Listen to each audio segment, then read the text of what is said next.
The worst heartbreak comes from betrayal. The mere thought of realizing the person you so trust is not what the person actually is makes you question what trust is.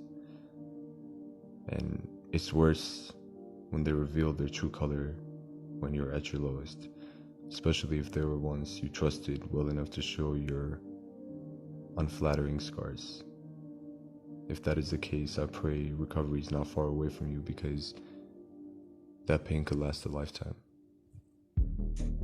As we look towards each other, our eyes meet. Something soothing about having someone who can see your suffering from deep, whose comforting words provide the reassurance that whatever your pain is, you could leap. But time can be cruel and soon teaches you that many are not even worth the keep. But regardless, your inner child crumbles and your soul begins to grieve, wishing they were as you thought of them to be, even when you're better off when they leave. Days passed and I lived regretting my decision to let my guard down. Little did I know that I would have been letting myself drown, had you figure all of me out, and left me with nothing but doubt.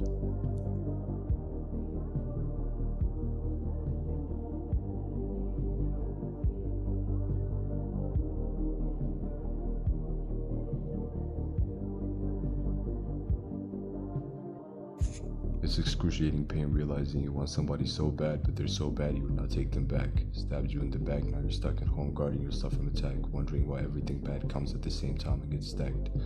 Nothing worse than being unable to act on what you figure out to lack, having your hopes shattered to pieces and your vision fading to black. You of all people knew what that pain was, but you left me all alone to crack, in the dryness of this weather where vultures were looking for a corpse to drag. As hours pass, I realize what doesn't kill you makes you wish you were dead. Taking defeats from both right and left, and feeling ashamed every time I try to air out how I felt. Thank God for the pen that gives my soul a momentary lift.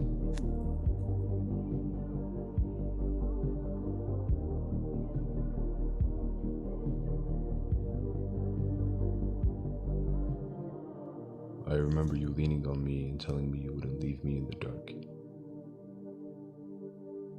Some peace and stability were the only things I asked. Showed you my deep wound only for you to spit on it and rub a handful of salt. And not you getting back after knowingly tearing me apart. Doesn't mean I'm toothless just because I have a broken heart. But I chose to use no words, for I needed them for my art.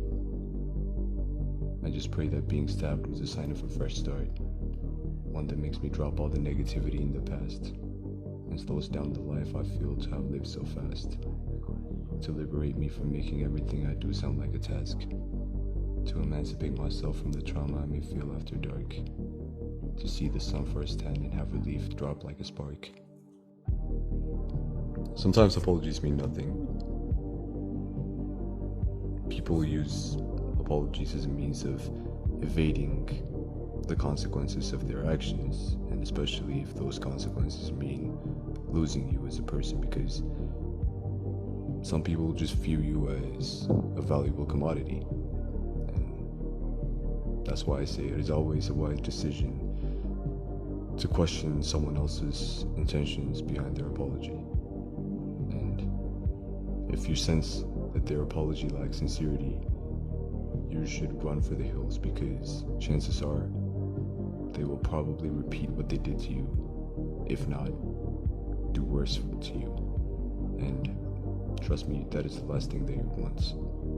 Getting fooled twice is one of the biggest pains you can get. So after the first betrayal, regardless of the apologies, you just gotta instill the consequences of the actions of people. That's how you can survive.